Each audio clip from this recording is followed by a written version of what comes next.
Welcome to the Virtual Memories Show. I'm your host, Gil Roth, and we're here to preserve and promote culture, one weekly conversation at a time. You can subscribe to the Virtual Memories Show through iTunes, Spotify, YouTube, Google Play, and a whole bunch of other venues. Just visit our sites, chimeraobscura.com/VM or vmspod.com to find more information, along with our RSS feed. And follow the show on Twitter and Instagram at VMSPod. I'm feeling less stressed out than usual, which makes me suspect something's wrong. I made it through a lot of big meetings and briefings in the past week and held the quarterly meeting of my board of trustees yesterday, and I seem to have come out the other side of it all just fine. It's probably because I'm also tentatively getting back to running with my old running group again. Tentatively in this case means like about 20 miles a week, which may seem decidedly untentative to many of you, but these guys typically do 30 plus miles a week. So, it's all in the feet of the beholder. I also got my first dose of COVID vaccine last week, so that may also be playing into my more relieved state of mind. No other after effects or hangover from dose one, Pfizer, BioNTech vaccine, for what that's worth. One of the members of my board of trustees is at Pfizer. I asked him what the full immunization time is from after the second dose, because the CDC is not quite clear on that. He says 10 days. So come late April, I will be able to have I'll be immunized, and if a potential pod guest is also fully immunized, in theory, we should be able to record an in-person podcast together. So we'll see whether that's going to happen. Anyway, let's get to this week's show, which was remote. My guest is the cartoonist Michael DeForge, and he is someone I should have had on years ago.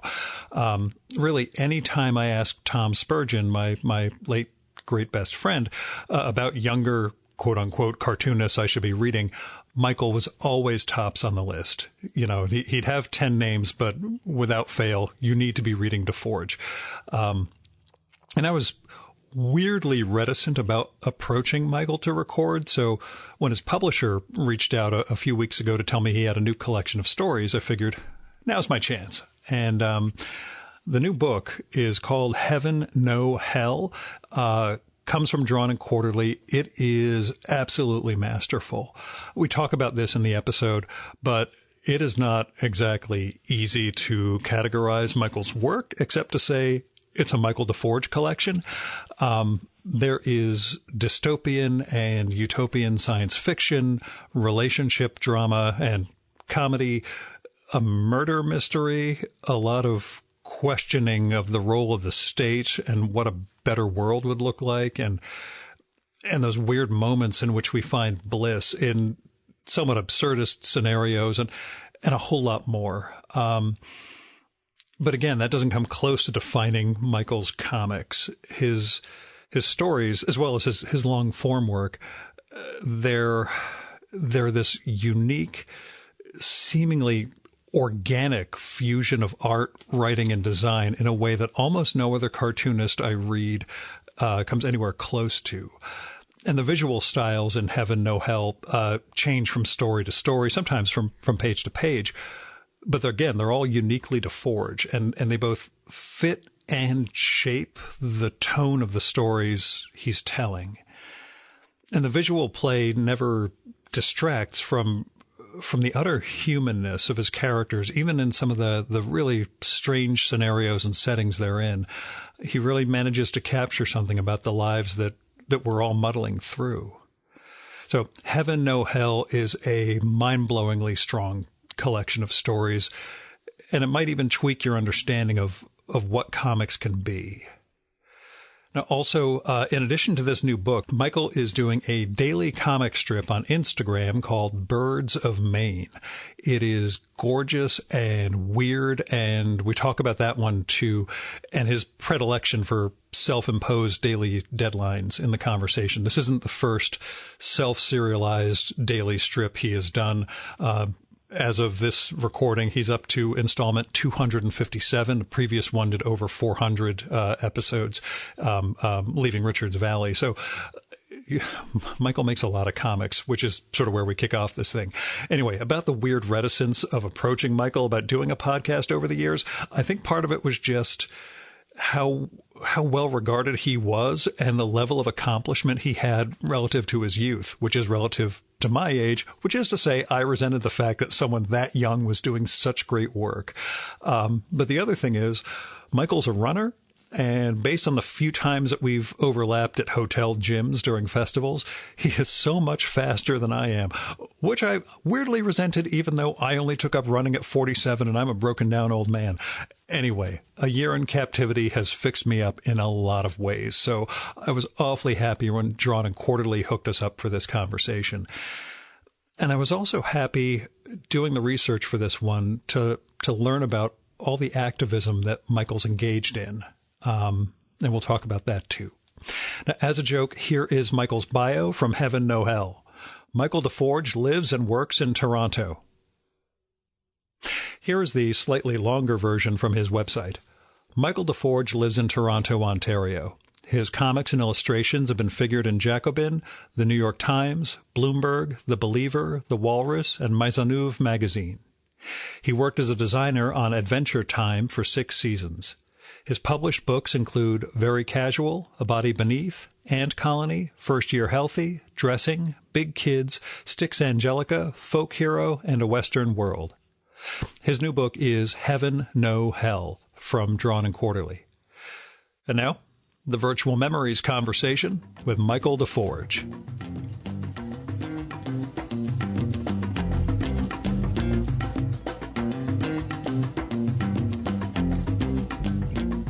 Congratulations on the new book. All I ask is, can you slow down just a little with you're incredibly prolific with the comics and new books coming out all the time, and that's part of why I never knew where to jump in. With your work is always oh my God, Michael's got another book, or there's an ongoing serial. What drives you when it comes to making new art and making comics? At some point, it just sometimes feels like a compulsion. I'm not sure exactly what motivates me anymore. I imagine I get some sort of long-term psychic benefit out of the work that I do, and I am pretty rigorous about setting deadlines for myself and sticking to them. The publishers I've worked with are not super strict about deadlines, but for my own scheduling, I tend to be. I think I work best if I'm kind of rigorous and disciplined that way. And I don't sleep very much, so I wake up early and go to bed late. Have a few more hours in the day, I guess. Yeah, what's your? I hate to ask, especially so early in the conversation, but is there a schedule or kind of work day that you have when it comes to the art, and then what you're doing for money, as it were? It depends a little bit on how much freelance work I have at any given moment, because that can change week to week. But usually I wake up around 5:30 or 6, and then I spend the morning usually working on commercial work. Then I go running, eat lunch, and then spend the afternoon on comics, and then sometimes some of the evening. But I've gotten pretty good at keeping evenings free, which I didn't always do before. Because compulsion turns into obsession, turns into a dark spiral. Well, just at some point, I found it's okay to give myself a bit of time to relax. I have a girlfriend. I like being able to be a human being, and right now I don't see people in person, but when that was an option, and hopefully will be again for me, being able to meet up with friends or be present for people in my life in other ways. I've been trying to get better at that. So, How is, well, you know, when my wife asked me, what is the new collection about? I said, it's a Michael DeForge collection. So I don't know if you feel yourself as a genre in and of yourself, but do you see a sort of unifying theme or through line for the stories in this book or throughout your work, you know, in general, which again is a huge meta question to be asking, but. Sure. No, I it's always a tough one with the short story collections, but I did try to make sure that everything included did kind of read as like a whole thing together rather than just a collection of time period, a collection of stories made in a certain time period. So I do think a lot of the stories end up being about the different ways we relitigate the same traumas over and over again throughout our lives, or construct kind of worlds around these moments in our lives. And yeah, I guess that's it. I'm leaning into science fiction a bit in this one, more than some of my other short story collections, I'd say as well. Speaking of the relitigating, I literally had a shudder of shame on the drive home from my run today because a song reminded me of something humiliating I did when I was 6 years old. So, as I mentioned earlier, I'm 50. You will never get over the relitigating and reliving all of this, you know, the things that make you physically flinch for things you couldn't possibly have, you know, had any control over back then. But oh yeah, I think about moments like that.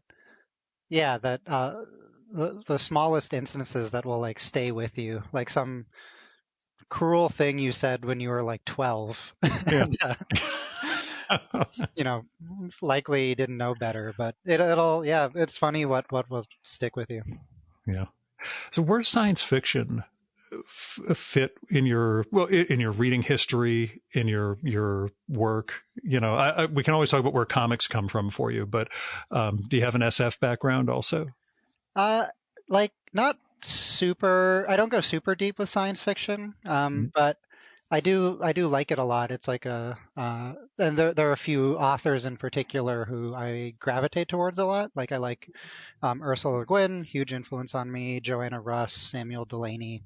So it tends to be just like a few authors who I've read a lot of, but I don't have a good read on what like the overall science fiction scene is right now, or what's being produced right now. I'm sure like a lot of really great dynamic work, but That's the same with comics. You get too old and you just can't keep up with everything that's in the form, you know. Yeah, totally. Like but and there's a lot of science fiction movies that like have been pretty influential on me. You know, I published Samuel Delany, right? Did we ever talk about that? No, I didn't. Oh, I had no idea. we have a whole thing to talk about on the side then. Yeah, no, Chip, his nickname, we got introduced in 98 when I started a small press prose publishing company, did the intro to the first collection I published by another author. And then I did his collection of letters from 1984 and then republished one of his really scatological queer literary theory porno murder mystery novels called The Madman. I've known him for way too long now, 23 years, but he's been on the show a couple of times, but we've been pals for quite a while. I actually published him before I'd actually read any of his books, which led him to like, here's the Einstein intersection. Read this. It's short, you know, that this will give you some idea of what I do. So that's what led to doing the letters and all that stuff. But yeah, we'll talk about that. That's incredible. Wow. Yeah. I had no idea. That's very cool. Yeah. There are weird, circles we all travel in, but he's good people. It's just, pandemic life is worn on him. Sure. In strange ways, especially for someone who so, you know, needs, actually it raises a question. When we talk about pandemic life, most cartoonists I talk to say much of what you mentioned earlier in terms of you're home anyway, you're doing your art, you're not really going out that much. But how much does missing out on the in-person, that sense of community, you know, have you seen ways that it's been affecting you either through your art or, you know, in terms of personal life and behavior? Oh yeah, totally. Like I miss my friends. I miss uh a big part of uh my life is also organizing and having to just kind of do that. Like obviously, like organizing and activism exists online, but it is very different when it's primarily over Zoom meetings rather than like being able to speak to people in person and have one-on-one conversations in person. And I do think it's affected the way I work and the types of stories I write. And it'll probably be more clear in a few more years exactly how it's affected. But Yeah. I found it a little more challenging, and I kind of suspect that everyone making art right now, we're all making art that um, will be incredibly dated in like 2 or 3 years. It will be Yeah. so in the moment, and I think that's kind of unavoidable. I don't even know if it's a huge problem to be making art that doesn't age very well. But I do a daily strip right now, and every time I finish a strip, I just think like I can just imagine thinking this will read as like being so corny, even in 2023 or 2024. Yeah. Yeah. Yeah, that's a question for Heaven No Hell. Were any of the stories done post pandemic, or were these all finished in 2019 or earlier? Yeah, there were a few that were made in 2020, and I don't know how obvious it is for the people reading it, but for me, it Mhm. does feel like a thousand years happened between the stuff I made in like January 2020 versus the stuff I made in like May 2020. But You'll have to give me a key at some point of which ones, how they date it. There's no publishing history listed, so I wasn't sure if the stories were all original for the book or things had come out in past years or something. yeah, for the most part, I do have a subscription service on Patreon where subscribers can pay $3 a month, and I send them a PDF file of new comics pages every month. So a lot of them, that was the only place that they've been like, quote unquote published is just through that subscription service. And yeah, for the most part, they haven't been printed before. I can't believe I wasn't a subscriber. I'm the one upshot of only doing these episodes remotely is that I can at least do this stuff. I can goof around on the internet while I'm talking to the guest. So Oh, I'm sure. currently adding you on my Patreon as we speak. So I'm Oh, now a subscriber. So I'll start getting this stuff. I yeah, try and do very that much largely appreciated. because it's sharing the wealth because honestly, my day job treats me really well. So when people give me money via Patreon, I feel guilty. So Mm. I turn around and try and share it with as many cartoonists and other artists as I can. So cool. Yeah, thank Um, you. but yeah, you see in that respect, then that, to you, it's clear which things are, life during pandemia versus, the before time when it comes to Mhm. the collection. Yeah, um, I, it just feels, but I recognize it's a self-consciousness that I will feel that, yeah, probably like readers won't be as clear on, Yeah. especially Like because I asked, oh, even before I was writing about the same themes and about, like there are things that topics I come back to a lot about like uprisings and communities and how they function and like things like that have always been subjects I've gravitated towards, and they feel a little more pressing in 2020, 2021 now, but they were already there in the work before. can you talk a little about where that and I'm going to say social justice without meaning it in a pejorative sense, Mhm. where that originates for you and how you see it. Again, it does seem like if there's any through line to your work, that sense of what it means to be in a community and what justice can possibly look like um, comes up in a lot of interesting and varied ways. So where does it I start for you? Did you have parents who were really progressive, who kind of instilled those values, or what was your transformation or evolution?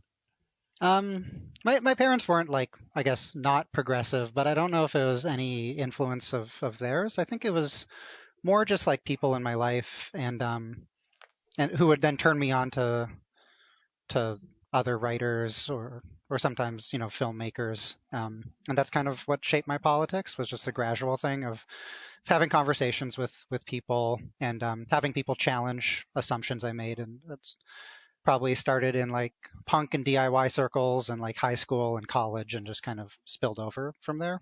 And I think in general, I don't know how politically useful my artwork is, but I think it'd be pretty easy to suss out my politics from reading my stories. And I think one of the ways art generally can be politically useful is by reimagining different ways of being.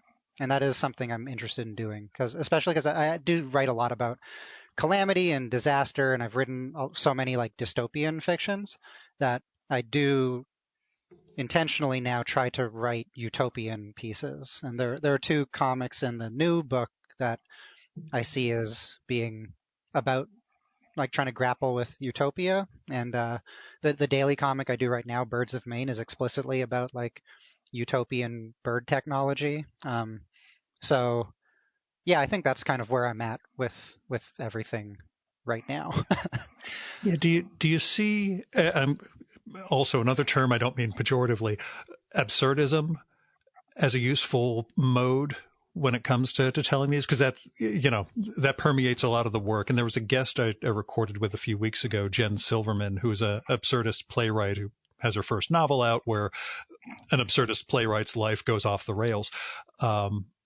But we talked a little about the uses of absurdism when it comes to highlighting what's really going on and how extreme and messed up things can get just under the surface. Do you see less surrealism and more absurdism in terms of a lot of the stories that you work through?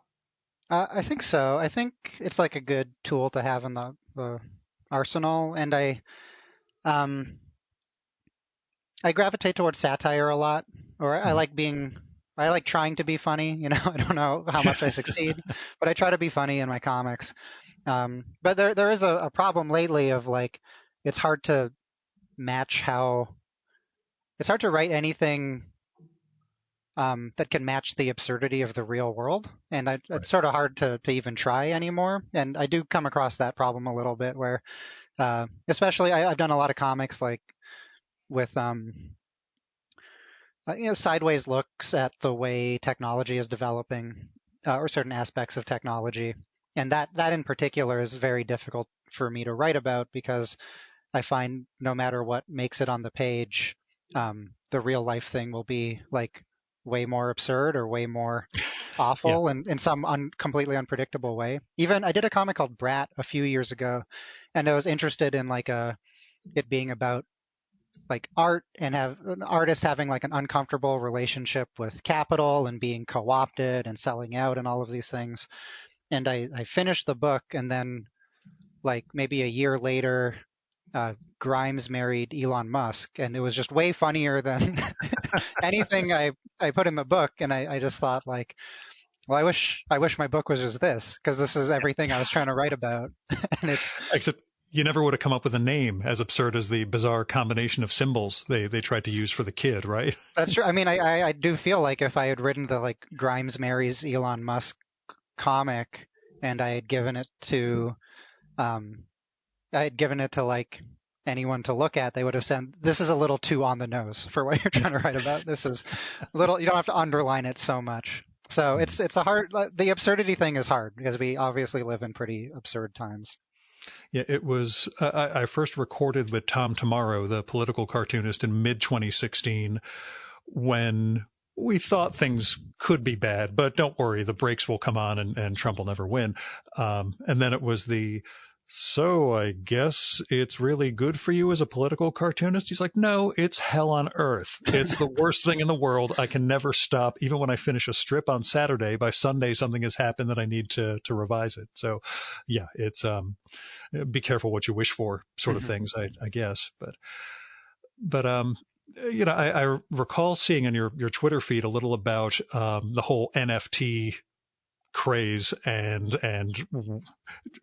it's something I refuse to learn too much about, because I look at it and it just, from the outside, it looks like a gigantic scam meant Mhm. to, basically it's like Robin Williams' definition of cocaine, which was God's way of telling you have too much money. And that Yeah. seemed to be what this stuff is. But when it comes to like, how technology intersects with art, and the very fact that, a lot of your work is digitally distributed first, you serialize daily on Instagram, I guess it's weird just to wonder like how you either extricate yourself from the technology or use it in a way that doesn't somehow implicate you in like the greater, fucked upness of the entire situation. Yeah, and that's a tough one too, because it's impossible to leave completely, or it's possible, but it would Yeah, shut you out of, you know, everything. yeah. And that's part of what's so insidious about a lot of these systems is that they pretend it's an opt-in thing, but like your livelihoods end up getting wrapped up in a lot of these. Like in my case, like my livelihood is very dependent on a handful of social media companies that I know do not care about me at all, and and that's the case for a lot of people. And I hope that one of the lessons coming out of 2020, 2021, everyone being forced at home for a lot of their time during the past 2 years is people deciding that we should push for like a treating the internet or social media companies as like as public utilities, pushing for collective ownership of some of these things. Like if we're all dependent on it, we're all there. These companies are marketing themselves as like the new town halls or whatever.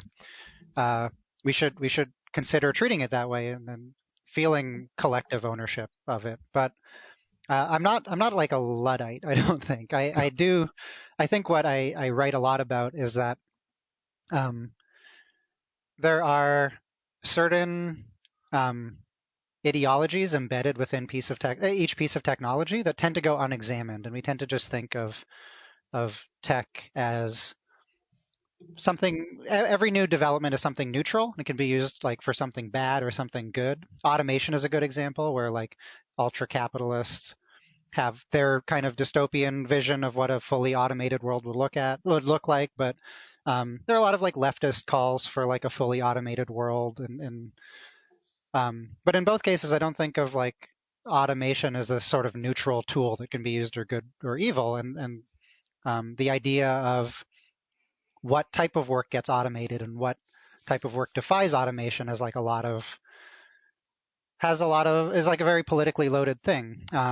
Whether people actually want to live lives completely free of any type of obligation, that specific type of obligation, is also like a very loaded idea. And I don't even know if it's a good or bad one. I obviously prefer the cool, space communism version of full automation, the Star Trek version, over the, Amazon warehouse version of it. But we take for granted that technology is just developing a certain way, and it's up to us to like to just mitigate the damage or something like that. But I don't think that's true. And I think this daily comic I do, Birds of Maine, I'm trying to write like an alternate view of technology, because the birds have developed this like fungal internet, and they have all this like very advanced space bird technology. And a lot of it is just me trying to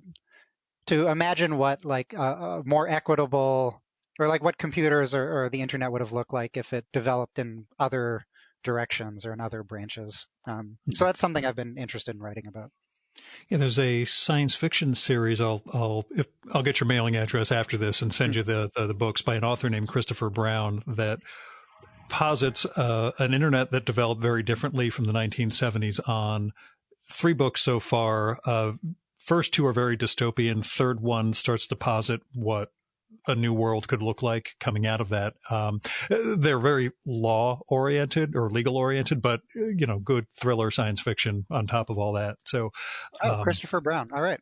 Yeah. As everything you're talking about, I'm like, I've sort of had a variant of this conversation with Chris we've done one for each, 3 episodes as each book has come out. And it's one of those things where I'm like, yeah, we're all, I think we'll say a year of solitude and a year of hearing about who's essential and who's not essential. And then who's actually essential when the vaccines are available.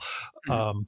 You know, I suspect, we're going to be looking at a very different world in a couple of years after the fallout of all this. Mhm. But yeah, when you talk about the political usefulness of your comics, do you hear from people in a way that shows their I'd say do you I say get fan mail? Do you hear from people who your work really affects and speaks I to?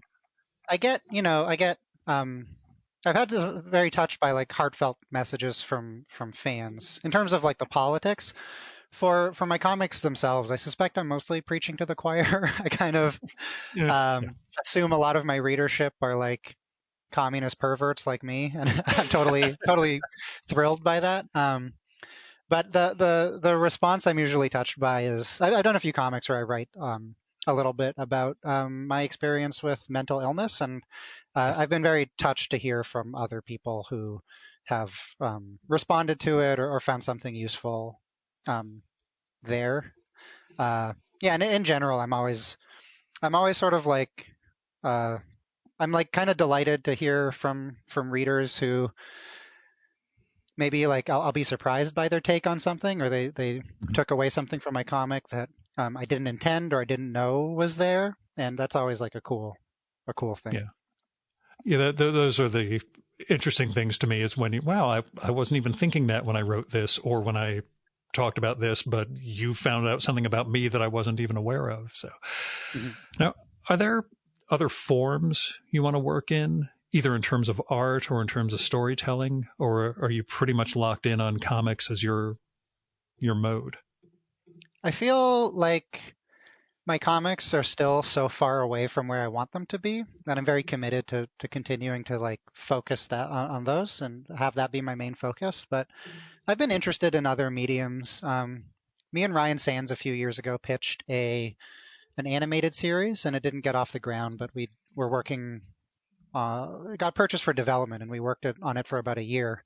And I don't know if that'd be something I'd ever jump back into, but it was like the right idea for an animated series. It was something that I don't think I'd be able to serialize as effectively as a comic. So that was, so if there are certain ideas that if they could only work in a different medium, like if I had an idea for a story that could only work as a novel and not a comic, I suspect maybe I'd try to write a novel and be okay with it being kind of terrible. And See, I've been that's where you and interested. I differ. I would have to be absolutely perfect for the first draft, and that's why I can't actually write anything. You, on the other hand, are willing to actually, work through problems and get better. So, we're very different people, Michael. I'll tell you. I feel like the thing with comics is like getting used to publicly like falling on your face a lot. Or that's like that was my experience self-publishing. So I feel Yeah. like I've been inoculated to I'm just used to like some amount of humiliation. Mhm. And when you talk about like the way that animated series could only be told that way, or do you see something at the outset as this is a short story, this is something I want to serialize, this would be a longer work, or how long does it take you to realize what something is in terms of form? Because those are the three major areas I see, for your work. You've got like familiar face, things that are a long form work, as well as the epic serial Instagrams that you've done, and then these stories. I think usually most of my ideas incubate in short stories, and then I'll realize I'll still have something more to say. Um, or even it'll be like some visual experiment that will start with a short story. And after like 6 pages or 12 pages, I'll think, oh, I could do a whole book like this. And the short stories end up sometimes seeding the longer narratives. And that was definitely the case with Familiar Face. Um, and like I had a few short stories writing about different aspects of technology. And yeah, I always think of them as like feeding into the other ones. But I feel most comfortable doing short stories. But every now and then I'll just realize like, oh, I could keep going, and then I'll spin something longer out. And does it come, well, where's the writing versus the art, or at least the text versus the art? Because there are some of these stories where I've thought, if you got rid of the artwork, the prose would stand by itself. It'd be minimal, but you'd have a short story, just as prose. What's the writing and drawing integrative process like for you with some of these? I usually start just with like a blank page. I don't work off of a script, but I do think it's like usually obvious when I start with the text on any particular page, because it'll be the pages that have enormous text blocks. And then, but yeah, I don't tend to like plot out very heavily. And there'll be some pages where I'm kind of like doing the roughs and inserting the dialogue at the same time. So the art and the writing are happening at the same time. But it does depend a little bit on the page, but I never have anything scripted in advance. And how's your process changed over the years?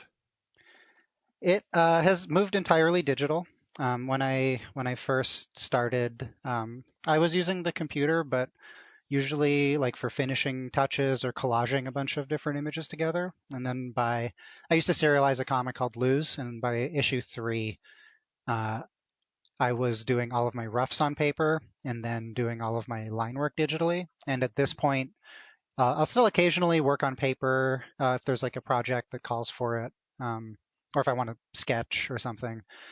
But usually start to finish, it's all just digital. And my roughs have gotten very, very sparse and very minimal. I used to like really like map everything out and be very precise. And now I'm pretty comfortable just working off of like almost stick figure preliminary drawings, like very, very minimal, and just working out what the finished stuff will be on the page. And what did you get better at drawing? And what have you just given up and said, fuck it, I'm never getting better at this. I'm just going to, like Jaime Hernandez has complained that he still can't draw cars after all these years. And setting the comic in Southern California, that creates a real challenge, but that's what you have to work around. I working in I had a job in animation for like 6 years, and my job was as a designer. And I was always given a list of things to draw that I had no input in. And that actually forced me to learn how to draw a lot of things that I had avoided learning to draw for the entirety of my adult life beforehand. Cars and like vehicles in general were definitely one of them.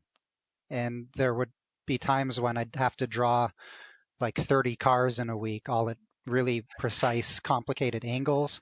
I had to draw a car engine once, which was like completely maddening to me. Monorails and boats. And it did force me to like learn. I didn't go to art school, so there's like aspects of technical drawing that I never just like tried to teach myself. And it forced me to learn to do a few of those things. But now, since I'm not professionally obligated to draw any of those things, I still hate drawing cars. And when they show up, I kind of make a joke out of how badly the car is drawn. I like make all of them look like a little hat, the way a kid draws a car. Porcelino. That's John has minimalized, I spend my time now drawing trees. I've just started drawing for the first time in my life, and I just draw the trees in my backyard. And I'm getting better. It's only been a month or two. I'm getting better. I look at the stuff from, 6 weeks back. I'm like, I figured out how to do this, this, and this. And then I just open up an issue of King Cat and I realize it's just a line with two little lines coming off of it and a bubble that's a little scalloped. And that implies tree, because John has already figured all this out and I'm wasting my time just sketching trees in the backyard.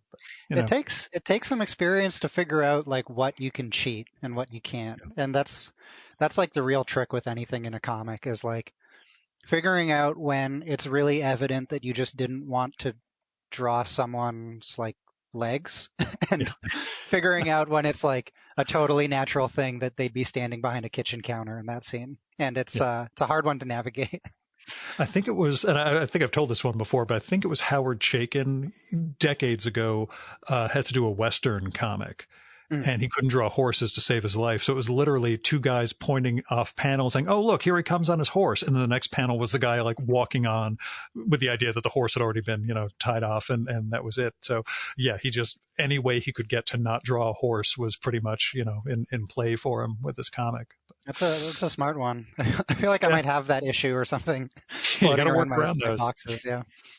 So do you wish you had gone to art school either for the technical side of things or the community, the or even the professional aspect of it? Is art school something you regret not doing?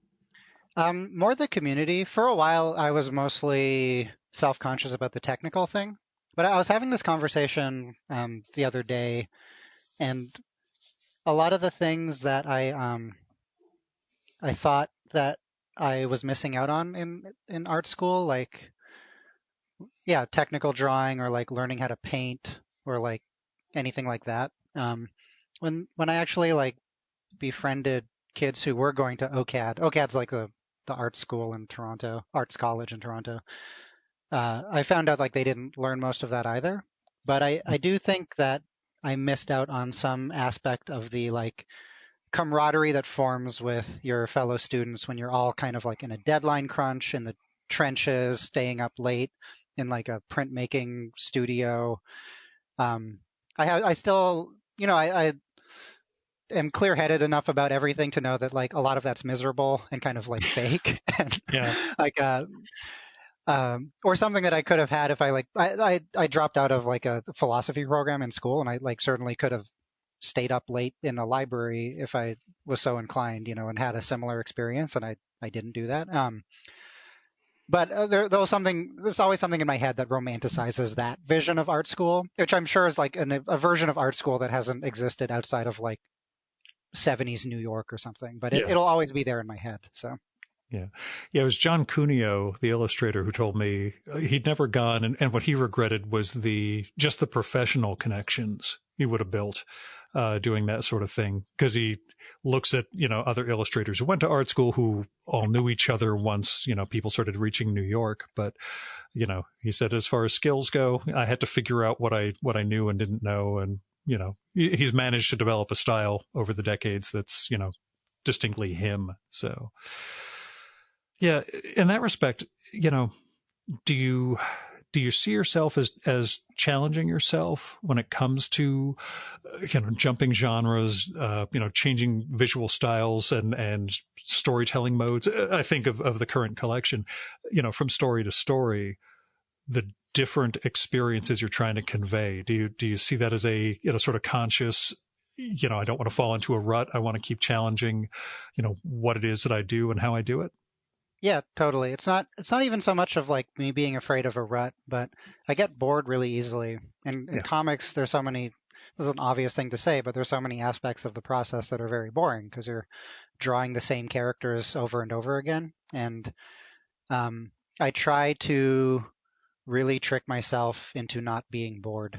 And part of that is with different art styles. And part of that is also by making the world open enough and the stories open enough that I can go off on any tangents I want. It's a big part of the daily strips or any of the longer narratives I do is I try to keep everything super flexible so that if I'm tired of writing like the main characters, it won't be a huge deal if I suddenly spend 20 pages on some tangential character who's only like an extra beforehand. So I feel like those are the ways I'm trying to challenge or push myself, and a lot of it is just a boredom thing. I get exactly where you're coming from. The major serials, and you said you have Birds of Maine going on right now on Instagram. What is what do you learn, I guess, from doing that mode? Working in the page by page daily form versus the the more self-contained, shorter pieces. does it either just give you another outlet, or do you see them as complementary in terms of this is how I tell this sort of story, and this is feeding back into what I'm going to do with a narrower, self-enclosed piece? I think some of it's complementary, where like, yeah, the thing I mentioned before of them feeding into each other in different ways. But when I first started serializing work, I was doing a weekly comic called Ant Colony, and at that point I had tackled a few like long form graphic novels, and I could never follow through on them. I'd work on them for like 30 or 40 pages and then kind of lose interest or lose the script a little bit. And serializing the work was my solution to that, because instead of trying to think of the book as a whole and just drop like a 500-page tome on everyone, which I think was sort of like the dream for a cartoonist, was like, I'm just going to make my blankets or whatever. And then, I'm thinking of Dash Shaw wow. with that Gigantor. Yeah, right. Gosh, I can't remember the name of Bottomless it. belly button. Was that Yeah, the yeah, big one? Yeah. yeah. That was it. And I was like, I've never heard of this guy, and he just dropped 1,000 pages on us. Yes. And that's like very appealing. That's like an attractive way to go about it. But I realized I didn't have that in me. And um, Ant Colony was my way of taking on a longer narrative and focusing on one world and one set of characters and one plot. But the structure of it being a week at a time both means that, like, even if you feel stuck one installment because you've given yourself this deadline, and it was a totally arbitrary deadline, like no one was paying me to release it once a week on Tumblr, I would just still have to like come up with something and commit something to the page and post it. And it also let me tackle longer stories in small portions. And I think that's still an easier way for me to wrap my head around very long stories, is if I'm just thinking of them like one page at a time, one kind of joke or one that very specific rhythm. And the small portions thing is very helpful for me. Mm-hmm. And the feedback, like when you're posting on Instagram, you're seeing comments, that moment. I think of like again, to go back to Porcelino, the old days, you mail out a mini or zine, and months later somebody sends you a postcard about it. We're in that pre-internet world, John and I, in that sort of analog thing. So the instant comment thing, it seems double-edged, I guess, in terms of it's great to hear from people right away and know they're actually getting it, but what are they getting? Are they making comments that are kind of nudging me in a certain direction? Do you see that sort of issue when it comes to do you read the comments, I guess, is really the question. But Oh yeah, I wish I had the restraint to not read the comments, or like not read. I don't even know if I should admit publicly that I'll sometimes check on like Goodreads reviews or Amazon feedback, but I totally yeah. do. Not like I'm not a masochist about it. I'm not like doing it every day or whatever, but Yeah. I do check that stuff because I'm genuinely curious, and it's actually very rare, even if it's a negative one, that I'm like particularly upset by it. But it's hard for me to think like there are people talking about me behind my back. You have the ability to hear what they're saying. Why wouldn't I check it out? But the comments on the strips are usually interesting. They don't tend to play a huge part in changing what I'm writing or how Mm-hmm. I'm drawing. Um, but I did feel like I was in more active dialogue with them in my last daily strip, Leaving Richards Valley. And that happened in an interesting way where I had a character in it. Her name was Caroline the Frog. And she started out as like a very small character and really unpleasant personality. And she starts off in the comic as like she's a snitch, and she is kind of antagonistic towards the protagonist that people liked. And the comments about Caroline the Frog were so negative, which I loved, like that people really hated this frog. But then I almost saw it as a challenge to draw more of this frog, and then to also like have the frog go on a character arc. And I suddenly really wanted to like get people on board with this frog and have her go on this journey where I can convince all these readers that like Caroline the Frog is great. And that happened. And she ended up being my favorite character to write. And I think she ended up being the character that was like, that people responded to most positively. And that felt like it was kind of like a funny thing, right? I was like, they I, they weren't Yeah. intentionally egging me on or whatever, but I was that. Yeah, seeing that feedback kind of, yeah, no, I get you. And that's what I'm asking about. Like, that, not that they shaped the story, but, almost reverse that, you bent the story just because it was getting that reaction. Yeah. Mhm. And that was the most I felt like I was writing something in direct response to the comments. I don't know if anything has happened where it's been like such a like point A to point B thing, but Mhm. yeah, like right now with Birds of Maine, because I'm trying to do something so utopian, where there is conflict that happens, but I've made the rule that it should only be like interpersonal conflict. I do remember I implied that there was like a shortage. It's this post-scarcity world, but I implied that at some point it wasn't that there was a shortage, but they maybe like overproduced some seeds. I can't remember what it. At some point, Yeah. they accidentally overproduce like a legume or some resource on the moon. Yeah. The birds all live on the moon, and uh, I got some like kind of distressed or upset comments, and I was really fascinated by that because it wasn't like a disaster. It didn't lead to any sort of disaster, but like I found that really fascinating. So I'm The just people interested. really got worked up by it. Yeah, that the Interesting. idea that I Yeah. was sort of like popping this bubble a little bit, even though I didn't think I was that much. Mhm. And when you go into one of those serialized works, with the dailies, or weeklies, how do you know you're going to be, I'll do this for a year and a half, or is it, I will do this until I know it's finished?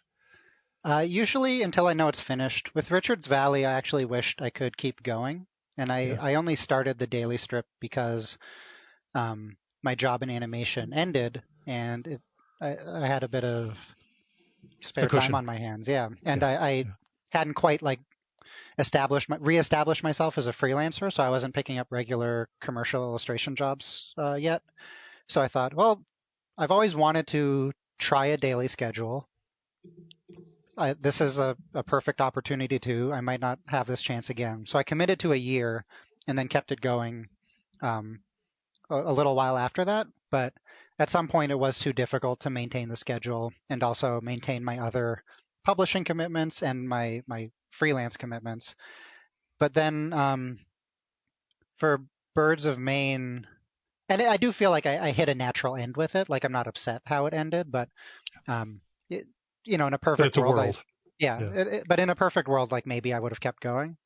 And then Birds of Maine was kind of similar, where I think I initially had this idea that it would maybe be like a graphic novel, like familiar face format. But then um, once pandemic started, I once again found myself with a few extra hours in the day that I wasn't spending at a bar or whatever. Yeah. And I thought, Mm. well, might as well get this going again. So I'm not sure how long it will last. The story, like I'm I 250 installments in, and like many of my comics, nothing has really happened. There's been a lot in it, You got but I the don't think astronaut. I have the astronaut, and that's been the most eventful thing. But Yeah. yeah, it's very meandering. So I sometimes feel like it could end 3 months from now. Maybe it could end 3 years from now. But I'm try to leave it open. Mhm. And you're comfortable with like the drawing process and getting in 6 panels, writing, drawing, etc., and keeping up with everything else that goes on in terms of your art.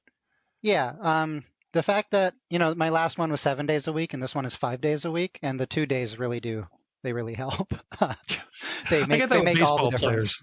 players. You never think it's just baseball. They really don't need a day off, but then you see, oh yeah, no, a guy took a day or two off and all of a sudden he was recharged and able to play much better than he used to. I have no idea if you're a sports guy in the slightest. I know you run, but that's you Yeah, know I'm a running guy and I sometimes follow I like very, very casually will sometimes now watch figure skating because I have a lot of friends in the comics community very deep into figure skating, and their enthusiasm has rubbed off on me. So I did not expect that to come out at all. I did not know that was a thing. Okay. running Wow. and figure skating. Those are the two. But I can't pretend that I'm like a deep figure skating nerd, but I appreciate it. Appreciate watching it.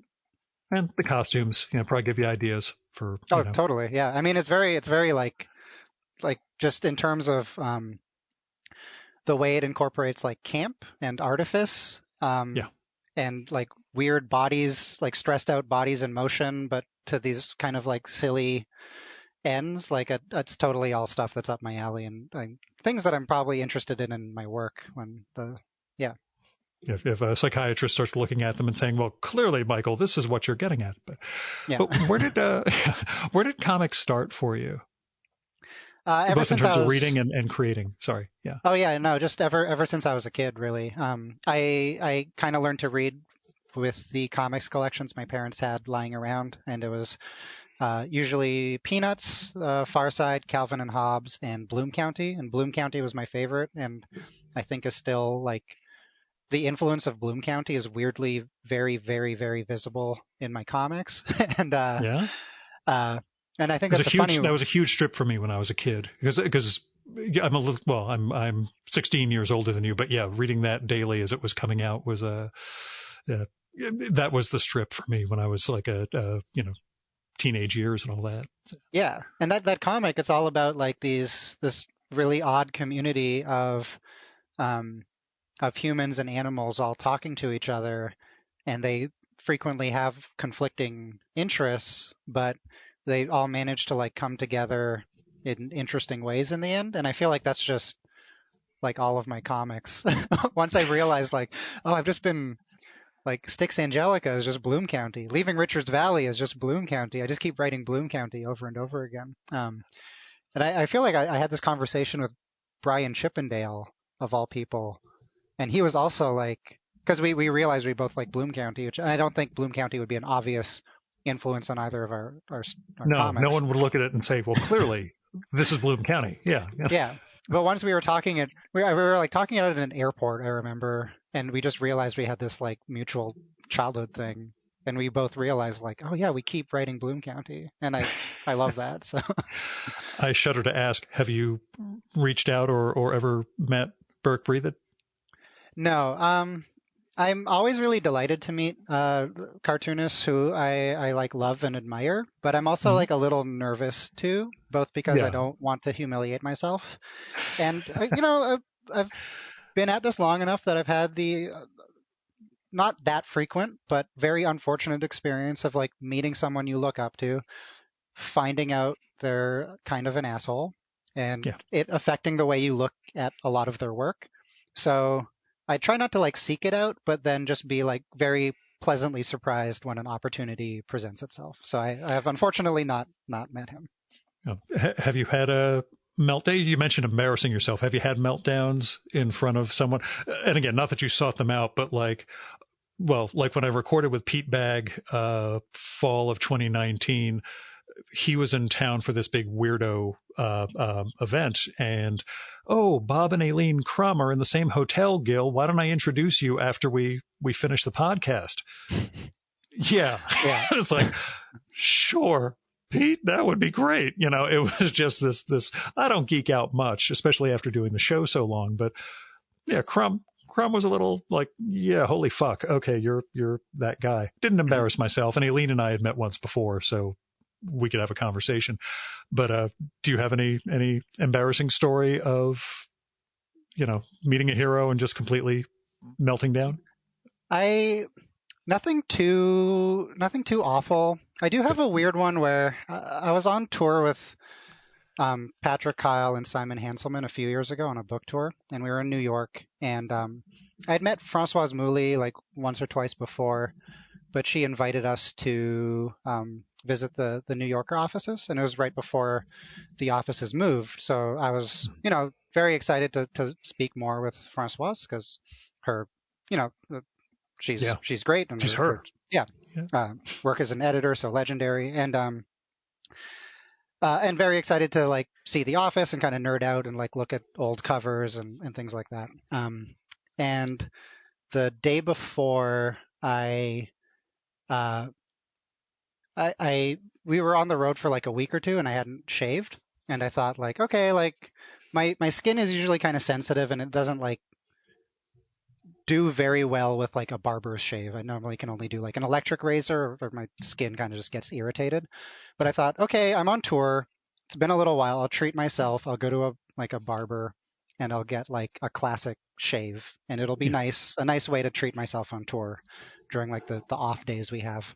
And I went and the barber like didn't, for some reason he didn't have any like shaving cream, but he seemed very confident that just hot water would be fine. And I didn't want to like insult him and his Yeah. skills and doubt that he would be able to pull it off. But he ended up just like carving my face and like I was like so like I was bleeding so much like on my neck and my cheeks and my chin. And he was really concerned and he was like, wow, man, you bleed a lot. You have a lot of blood in your face. And I thought, I guess maybe I have more blood in my face than normal. And when I went to see, I saw Patrick like 20 minutes later, and he the first thing he said was like, your face looks like an open wound. Like your face looks like a sore. And I just had to like cake on so much makeup. I got to, because I was like, I looked unpresentable. Like I looked like I'd been in a fight. And I caked like, so I like went to like a CVS or whatever and like had this swollen face. And I just remember like, I don't remember a single aspect of the next day when we were, speaking with Francoise and like getting a tour of I don't remember a single thing of what the New Yorker office looked like because I just felt so self-conscious that my face looked like in a horror movie when it's like the acid attack or something. Yeah. Or the midway when, you have like 5 different cuts of a face about to explode, like in an old special effect. And I'm in the middle of it exploding. So that was probably like my most mortified at like meeting like someone in comics who I respect. Did it prevent you from submitting stuff to the New Yorker, or at least talking with Francoise about, potential covers? She didn't say anything about the state of my face, and we have definitely spoken a few times since, and I don't think if she respects me less or thinks of me as like a complete buffoon, she hasn't let it show, at least. So there's always that sense of however you look, there's always someone worse when it comes to comics. So yeah, don't feel too bad. It's one of the things I learned over the years from experience. Speaking of all that, what festivals do you miss the most? I know, as you said, you've done tours before. You've been on the road a bunch for promoting books. Now that we haven't done it for over a year, is there a festival you're really dying to get back to?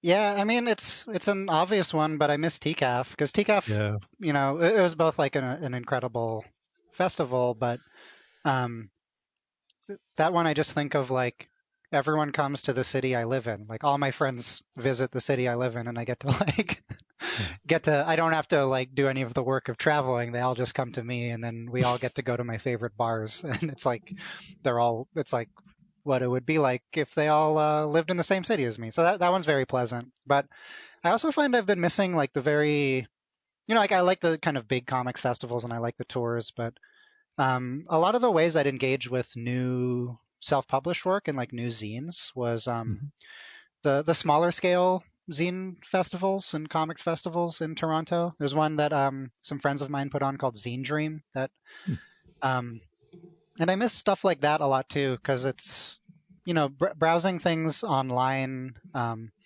just have a harder time focusing on or stumbling across new artists because I'm not as active in seeking them out, and I feel like I have to put a bit more work in, or like the stuff I'm stumbling across is the same things everyone is stumbling across because we're all kind of given the same curated Instagram feed or whatever. And I miss just sort of walking by someone's table at a zine fest and seeing work that is like surprising that I hadn't seen before, and being able to spend like $2 on it and then like reading it on the bus ride home. Like that very specific experience is one that I look forward to having again. Yeah, that's even on the bigger scale. Like I've missed 2 issues of Love and Rockets in the past year. I had that moment of, oh, Yeah, they kept putting those out. I wasn't at a festival. I didn't see them. I got to go order them now from Fanta because, where I live, there are no indie comic joints to stop in on. So Yeah. Yeah, yeah, it's been very yeah, hard for me to keep up with new releases. And then, yeah, especially like I'm still buying books, but the experience of like browsing through a shelf and coming across the spine of a book that kind of sounds interesting and then deciding to impulsively purchase it, like that's not happening for me anymore. So, yeah, yeah. hopefully soon. Yeah, there was a neat article. I'll send it to you, or it was one of those Substack emails, but it's not a paid one, by Walter Kern, the guy who wrote Up in the Air, Mm. about serendipity and this road trip he and his wife took recently and how they ended up essentially like buying the library of a disgraced magician and like all this stuff that like we all forgot doesn't happen now because we don't go anywhere and just walk into a place. And now that he's starting to get back to that, things like this start happening where you can have serendipity and you can have, I've never heard of this. Why does this exist? I need to buy this, Yeah. Yeah, I'd love which, to just have like a novel, like even if it's like an unpleasant experience, like a novel experience instead yeah, of like I miss like having like an unpleasant conversation with a stranger at a bar. yeah. Yeah. Well, I'll tell you, I took my old man to get I've told this story on an intro to an episode a little while ago, but I took my old man to get a vaccine dose. And when we sat down in the 15-minute waiting area afterwards, I looked over. The people near us, I think, was somebody I used to work with in an office like more than 7 or 8 years ago. And I thought, wow, this is the first time that like something random and chance laden has happened in my life in over a year. And I'm not going to go over and talk to her because I didn't really like her back then. And I'm just going to look at my phone instead and pretend I didn't see her. She's probably not going to recognize me either. So, Mm. there is that sense of wanting to get back to randomness. And then oh God, is it that much of a hassle? So, Oh, yeah. I mean, I'm sure I'm saying this, and then when I'm like in an argument with a stranger at a bar, I'll be like, "Why am I? Why am I what am here? I What am I doing? I doing?" just want to go home and draw. Yeah, So last question. Actually, there's two last questions, but first, are you keeping up with running in I am. pandemia? Yeah, Good. I don't have anything to train for, which is kind of frustrating. But I'm still running, and it just got, the weather just turned, which helps a lot. Oh, yeah. The winter's been depressing, and I'm sure a couple 100 miles north, it's only worse. So Yeah, yeah, I got in my 7 miles this morning, so I feel like I'm doing okay, but I'm still getting my wind back from a couple of months off. But yeah, the yeah. last question, Annie Koyama told me I have to ask you, how is Tart Quest going? And I don't know what that means, so I want to find out. Oh, this will be. So, have you heard of a butter tart? Yes.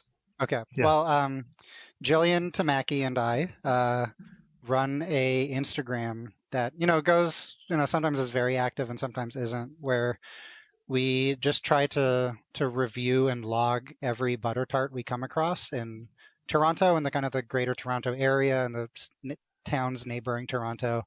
And it started because I eat a lot I have a sweet tooth. I have like the diet of a child. And I really like butter tarts, and I wanted to judge at a butter tart festival in Midland, Ontario, and I just started cyberbullying them on Twitter until they let me be a judge, a guest judge. And since then, I've judged like other butter tart competitions, like one at the Royal Winter Fair. So Tarquest is still going. It's not as active because we're obviously like not taking road trips to a small Ontario town right now to like for the purpose of checking out bakeries. But every now and then I will still stumble across like a new butter tart that is good in the downtown Toronto area. So it's still going good. And now that it's warm out, I'm hoping to like be walking and stumble across something new. Is that your non-comics thing you want to get back to? The thing you would feel like, okay, we're now past this. I can finally go, Yeah, that's a check big out butter one. tarts. Yeah. Weirdly, a thing I miss too is this is like a whole other conversation that I could talk for like a half hour about. So I guess I shouldn't get into it. But Oh, please. well, I do. I'm like a big advocate of public toilets, and I co-run a Twitter account that was just posting information about different toilets in the city. And including like if a Starbucks or like an A&W's toilet had like an access code, we would post the access codes. And it was a combination of me doing those, seeking that information out myself, and a combination of other people sending it in. And obviously, like, pandemic has changed both people's ability to do that, and then changed even just what the policies are for like both public and private washrooms in the city so much that the project has kind of been on hiatus. But I really miss it. I miss the network of like-minded public washroom enthusiasts who all feel very passionately about public washroom access and like talking to them. And I would love to get back to that. It's like a weird thing to miss, but I really miss it. It's good. Funnily enough, it both connects us to that idea of community that seems to bond a lot of your work. And it brings us back to Samuel R. Delaney, who had a lot of experiences in public bathrooms. Sure. Yeah. Yeah. I've read some of, yeah. So I like the way we have these threads that keep returning as far as conversation goes. But yeah, that works as a nice full circle. Is like the Samuel Delaney, Times Square Red, Times Square Blue, public washrooms. That's what I was thinking. So that collection I did of his, 1984, those are the letters that kind of shaped what Times Square Red, Times Square Blue became. Oh, wow. Huh. Yeah, because it was that era, just as, and I'll tell you about it off mic too, but it was very interesting to me as a straight-laced white boy in the suburbs to be reading these letters about what queer life in New York was like, just as AIDS was becoming a thing, but not really knowing what the world was like for someone on the make, like Samuel Delaney was. Anyway, that, again, whole other conversation we can get into. But I guess the real last question, we've talked for about an hour. Have you finished another strip or another book in the time we've been talking, or have you slowed down a little for the sake of conversation? I have not. I am able to take a break when especially with this very thoughtful questions. I want to, have some thoughtful answers. So, yeah, awesome. Took a break. Cool. Michael, thanks so much for coming on. I enjoyed the heck out of Heaven, No Hell. And I'm looking forward to seeing you again at a festival, running much slower than you on a treadmill at one of those hotel gyms, and maybe Butter Tart next time we're up in Toronto. Yeah, if you come to Toronto when that's allowed again, and I'll bring the Butter Tarts to you. Absolutely. Awesome, man. Thanks for coming on. Thanks for having me.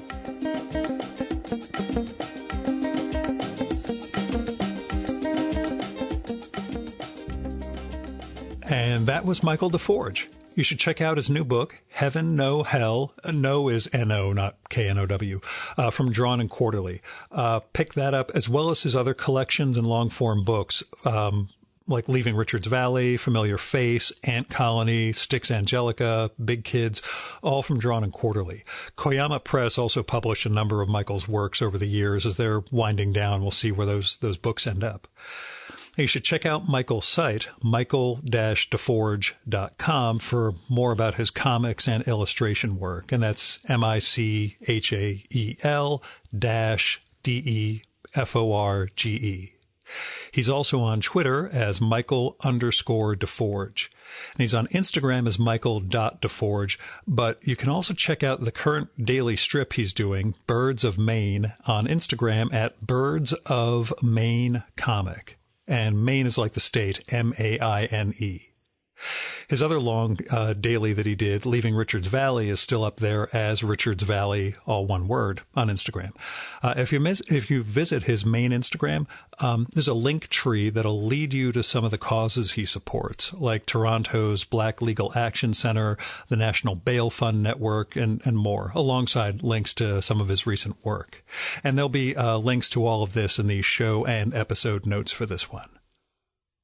Now, you can support the Virtual Memories show by telling other people about it, or by sending me postcards, letters, emails, or by leaving a message on my Google Voice number, which is 973-869-9659. And however you reach out to me, tell me what you like and tell me what you don't like about the show, and who you'd like to hear me record with, or what movie or TV show or book or music or comic or other piece of art you think I should turn listeners on to. But if you've got money to spare, then I hope you will support individuals and institutions in need. Like I mentioned during the show, I started supporting Michael's Patreon mid-conversation, but there are a lot of individuals in need right now. You can find them through GoFundMe, Patreon, Kickstarter, Indiegogo, as well as Michael's Linktree. As I mentioned, there are a bunch of institutions you can try to support that way. I support the Poor People's Campaign and my local food bank, but there are lots of different ways that you can try to help fix the world if you have a little bit of resources to spare. So I hope you'll help. And meanwhile, I still have some copies left of the first issue of my first zine, Haiku for Business Travelers. If you want one, just drop me a line or visit haikuforbusinesstravelers.com and hit me up that way. It's free. You can kick in a few bucks for postage and production if you want, but it's not a money-making thing. It's just me sharing my art, such as it is. Our music for this episode is Fella by Hal Mayforth, used with permission from the artist. You should visit my archives to check out my episode with Hal from the summer of 2018 and learn more about his art and painting. And you can listen to his music at soundcloud.com/Mayforth. And that's MAY4TH. And that's it for this week's episode of the Virtual Memories Show. Thanks so much for listening. We'll be back next week with another great conversation. You can subscribe to the Virtual Memories Show and download past episodes at the iTunes Store. You can also find all our episodes and get on our email list at either of our websites, vmspod.com or chimeraobscura.com/VM. You can also follow the Virtual Memories Show on Twitter and Instagram at vmspod, at virtualmemoriespodcast.tumblr.com, and on YouTube, Spotify, and TuneIn.com by searching for Virtual Memories Show. And if you like this podcast, please tell your pals, talk it up on social media, and go to iTunes, look up the Virtual Memories Show, and leave a rating and maybe a review for us. It all goes to helping us build a bigger audience. Now, you've been listening to the Virtual Memories Show. I'm your host, Gil Roth. Keep reading, keep making art, and keep the conversation going.